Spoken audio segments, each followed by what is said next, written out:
Je vais reprendre là un point qui me semble fondamental dans toute relation de couple, c'est la façon dont chacun des protagonistes, moi, elle, vont nourrir la relation qui nous relie, qui nous attache parfois, qui fait que ça va nous maintenir ensemble, je le répète, au-delà des sentiments.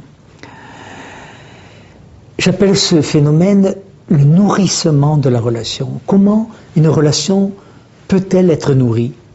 Et de la part des deux protagonistes, par des messages positifs envoyés de l'un, moi par exemple, en direction de l'autre, messages positifs ou messages négatifs, et de la part de l'autre, elle, de messages positifs ou de messages négatifs.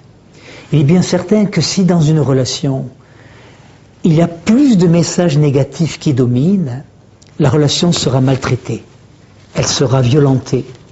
Il y aura des nœuds à l'intérieur qui fait que mes sentiments ne passeront pas. J'aurais beau lui dire je t'aime, ça n'arrivera pas jusqu'à l'autre parce que on a violenté, on a maltraité la relation. Donc il faut aussi apprendre à nettoyer la relation, à la laisser la plus libre possible.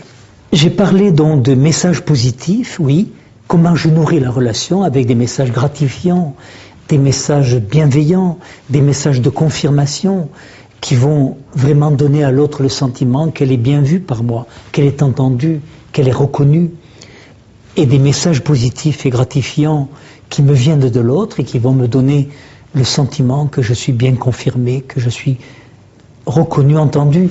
Au passage, je voudrais rappeler que le propre d'une relation de couple, c'est qu'elle doit répondre aux besoins relationnels de l'un et de l'autre. Je vais rappeler les 5 grands besoins relationnels qu'il y a dans tout être humain. Besoin de se dire avec des mots à moi, besoin d'être entendu, mais d'être entendu dans le registre dans lequel je parle. Si je rentre à la maison et que je dis j'ai froid et qu'elle me répond mais le radiateur est à 28, je ne me sens pas entendu.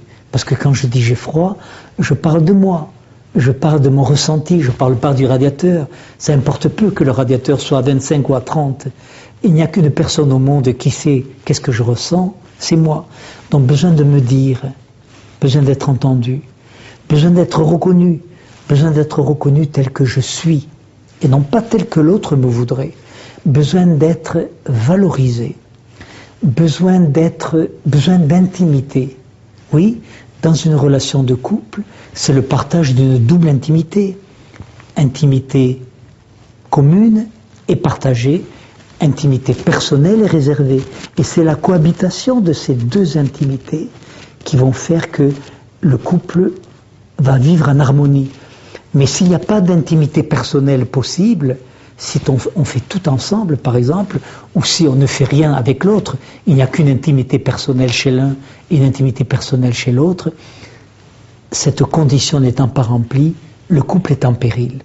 Donc, besoin d'intimité, besoin de créer, oui, besoin de créer, ça veut dire d'avoir le sentiment que je peux influencer l'autre, je peux accepter l'influence de l'autre, mais j'ai aussi besoin de sentir que, à un moment donné, c'est pas toujours elle qui décide à quel endroit nous partons en vacances, c'est pas toujours elle qui décide que chaque 15 jours on doit aller passer un week-end chez ses parents, ou si c'est moi qui décide qu'on doit passer un week-end chez les miens. Donc une alternance des positions d'influence. J'accepte bien qu'elle m'influence, mais je voudrais aussi à un moment donné qu'elle puisse m'influencer. Et puis, dernier besoin relationnel, et ça c'est un besoin important, besoin de rêver que demain sera meilleur qu'aujourd'hui, qu'après-demain sera meilleur que demain.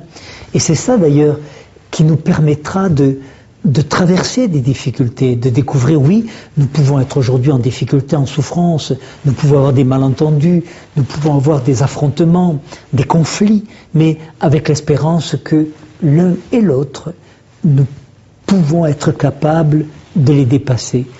Et le propre d'une relation de couple, c'est que chacun de ses besoins, besoin de se dire, d'être entendu, d'être reconnu, d'être valorisé, j'avais oublié ce besoin, d'avoir le sentiment que j'ai une valeur, besoin d'intimité, besoin d'influencer et besoin de rêver ensemble, chacun de ces besoins peut être entendu, respecté, valorisé par son partenaire. Il me semble que quand les besoins relationnels de l'un et de l'autre sont entendus dans un couple, ils se donnent plus de chances, plus de moyens, au-delà de la chance, plus des moyens de s'inscrire dans la durée.